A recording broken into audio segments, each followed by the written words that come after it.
नमस्कार हरि प्रेमियों, आपका हमारे YouTube चैनल में स्वागत है। सभी दर्शकों को जय माता दी। हरि प्रेमियों, कैसे हैं आप? उम्मीद है आप सब अच्छे होंगे। आइए आज का प्रसंग सुनते हैं। आज का प्रसंग है दुर्गा सप्तशती पाठ अध्याय 4।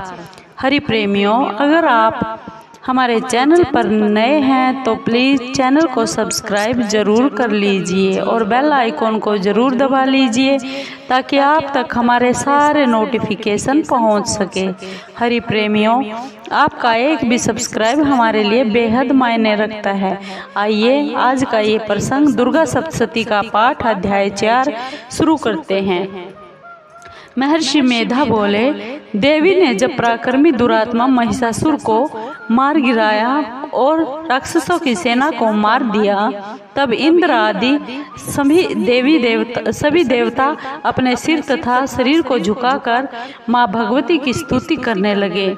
जिस देवी ने अपनी शक्ति से यह जगत व्यापक किया है और जो संपूर्ण देवताओं तथा महर्षियों की पूजनीय है, उस अंबिका को हम नमस्कार करते हैं। वह हम सबका कल्याण करे। जिस अतुल प्रभाव और बल का वर्णन भगवान शंकर, विष्णु और ब्रह्मा जी भी नहीं कर सके, वही चंडिका माँ इस संपूर्ण जगत का पालन करे, अशुभ भय का नाश करे।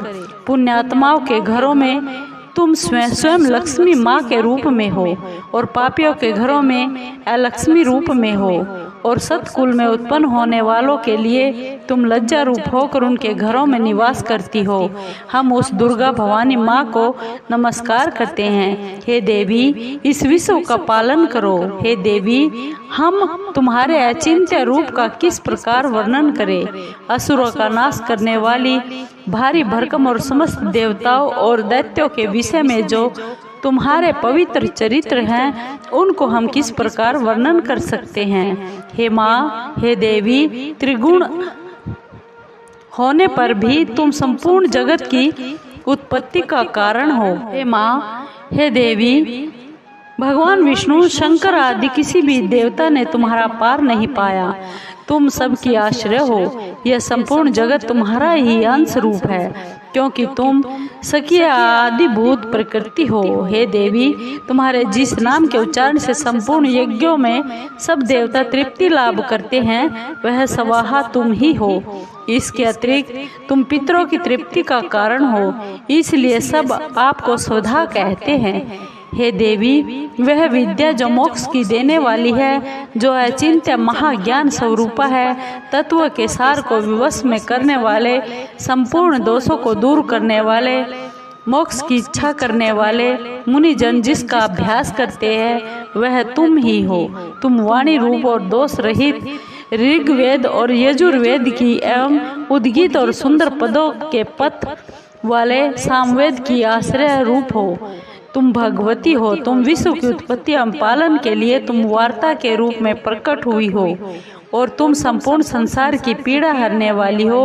हे देवी, जिससे सारे शास्त्रों को जाना जाता है, वह मेघा शक्ति तुम ही हो और दुर्गम भवसागर से पार करने वाली नौका भी तुम ही हो। लक्ष्मी रूप से विष्णु भगवान के हृदय में निवास करने वाली और भगवान महादेव द्वारा सम्मानित गौरी तुम ही हो। मंद मुस्कान वाले निर्मल पूर्ण चंद्रबिंब के समान उत्तम सुवर्ण की मनोहर कांति से कमनीय तुम्हारे मुख को देखकर भी महिषासुर क्रोध में भर गया। यह बड़े हैरानी की बात है कि हे देवी, तुम्हारा यही मुख जब क्रोध से भर गया तो उदय काल के चंद्रमा की भांति लाल हो गया और तनी हुई भौहों के कारण विकराल रूप हो गया। उसे देखकर भी महिषासुर के शीघ्र प्राण नहीं निकल गए। यह बड़े आश्चर्य की बात है। आपके कुपित मुख के दर्शन करके भला कौन जीवित रह सकता है। हे देवी, हे दुर्गे माँ, तुम हमारे कल्याण के लिए प्रसन्न हो। आपके प्रसन्न होने से इस जगत का अभ्युदय होता है और जब आप क्रोधित हो जाती है तो कितने ही कुलों का सर्वनाश हो जाता है। यह हमने अभी अभी जाना है, जब तुमने महिषासुर की बहुत बड़े सेना को देखते देखते ही मार दिया। हे देवी, सदा अभ्युदय प्रताप देने वाली तुम जिस पर प्रसन्न हो जाती हो वही देश में सम्मानित होते हैं। उनके धन यश की वृद्धि होती है, उनका धर्म कभी स्थिर नहीं होता। उनके यहाँ अधिक पुत्र और पुत्रियाँ और नौकर होते हैं। हे देवी, हे माँ, हे भवानी, तुम्हारी कृपा से ही धर्मात्मा पुरुष प्रतिदिन श्रद्धा पूर्वक यज्ञ करता है और धर्मानुकूल आचरण करता है और उसके प्रभाव से स्वर्ग लोक में जाता है। और क्योंकि तुम तीनों लोकों में मनवांछित फल देने वाली हो। हे माँ, हे दुर्गे, हे भवानी, तुम स्मरण करने पर संपूर्ण जीवों के भय नष्ट कर देती हो और स्थिर चित्तों के द्वारा चिंतन करने पर उन्हें और भी अत्यंत मंगल देती हो। हे दारिद्र दुख नाशिनी देवी माँ, तुम्हारे सिवा दूसरा कौन है? तुम्हारा चित्त सदा दूसरों के उपकार में लगा रहता है। हे माँ, तुम शत्रुओं को इसलिए मारती हो कि उनके मारने से दूसरों को सुख मिलता है। वह चाहे नरक में जाने के लिए चिरकाल तक पाप करते रहे हो, किंतु तुम्हारे साथ युद्ध करके सीधे स्वर्ग को जाए, इसलिए तुम उनका वध करती हो। हे देवी, क्या तुम दृष्टिपात मात्र से समस्त असुरों को भस्म नहीं कर सकती? अवश्य ही कर सकती हो, किंतु तुम्हारे द्वारा शत्रुओं को शस्त्रों से मारना इसलिए है कि शस्त्रों द्वारा मरकर वे स्वर्ग को जाए। इस तरह से देवी माँ, उन शत्रुओं के प्रति भी तुम्हारा विचार उत्तम है। हे माँ, तुम्हारे उग्र खड़ग की चमक से और त्रिशूल की नोक की कांति की किरणों से असुरों की आंखें फूट नहीं गई। उसका कारण यह था कि वे किरणों से शोभायमान तुम्हारे चंद्रमा के समान आनंद प्रदान करने वाले सुंदर मुख को देख रहे थे।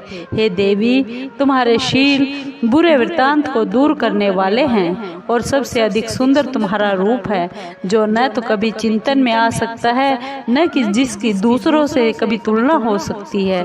तुम्हारा बल व पराक्रम शत्रुओं का नाश करने वाला है, इससे तुमने शत्रुओं पर दया प्रकट की है। हे देवी माँ, तुम्हारे बल की किसके साथ बराबरी की जा सकती है, तथा शत्रुओं को भय देने वाला इतना सुंदर प्यारा रूप और किसका है? हृदय में कृपा और युद्ध में निष्ठुरता, यह दोनों बातें तीनों लोकों में केवल तुम ही में देखने को आई है।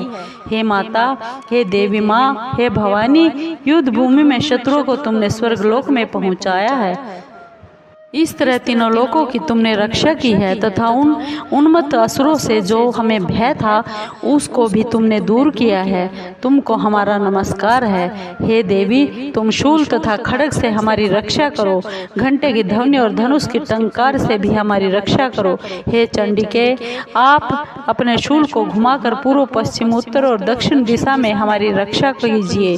तीनों लोकों में जो तुम्हारे सौम्य रूप है और घोर रूप है उनसे हमारी रक्षा कीजिए और इस पृथ्वी की रक्षा कीजिए। हे अंबिका, आपके कर पल्लवों में जो खड्ग शूल और गदा आदि शस्त्र शोभा पा रहे हैं उनसे हमारी रक्षा कीजिए। महर्षि बोले, इस प्रकार जब सब देवताओं ने जगत जननी माँ भवानी की स्तुति की और नंदन वन के पुष्पों तथा गंध अनुलेपनों द्वारा उनका पूजन किया, फिर सब ने मिलकर जब सुगंधित व दिव्य धूपों द्वारा माँ को सुगंधि देकर निवेदन किया, तब देवी ने प्रसन्न होकर कहा, हे देवताओं, तुम सब मुझसे मनवांछित फल मांग लो। हे भगवती, तुमने हमारा सब कुछ कार्य कर दिया है, अब हमारे लिए कुछ भी शेष नहीं रहा, क्योंकि तुमने हमारे शत्रु महिषासुर को मार डाला है। हे महेश्वरी, तुम इस पर भी हमें कोई वर देना ही चाहती हो तो बस इतना वर दो, जब जब हम आपको याद करें, स्मरण करें, तब तब आप हमारी विपत्तियों को हरण करने के लिए हमें दर्शन दिया कीजिए। हे अंबिके, जो कोई भी तुम्हारी स्तुति करे तुम उनको वित्त समृद्धि और वैभव देने के साथ साथ उनके धन और स्त्री आदि संपत्ति बढ़ाना, सदा हम पर प्रसन्न रहना। हे माँ, महर्षि बोले, हे राजन, देवताओं ने जब इस जगत के लिए तथा अपने लिए इस प्रकार प्रसन्न किया तब माँ ने तथास्तु कहकर देवी माँ अंतर्ध्यान हो गई। हे भूप, हे राजा, जिस प्रकार तीनों लोकों का हित चाहने वाली वह भगवती देवताओं के शरीर से उत्पन्न हुई थी, वह सारा वृत्तांत मैंने तुमसे कह दिया है। और इसके बाद दुष्ट असुरों तथा शुंभ निशुंभ का वध करने और सब लोगों की रक्षा करने के लिए जिस प्रकार गौरी देवी के शरीर से उत्पन्न हुई थी, वह सारा वृत्तांत मैं यथावत वर्णन करता हूँ।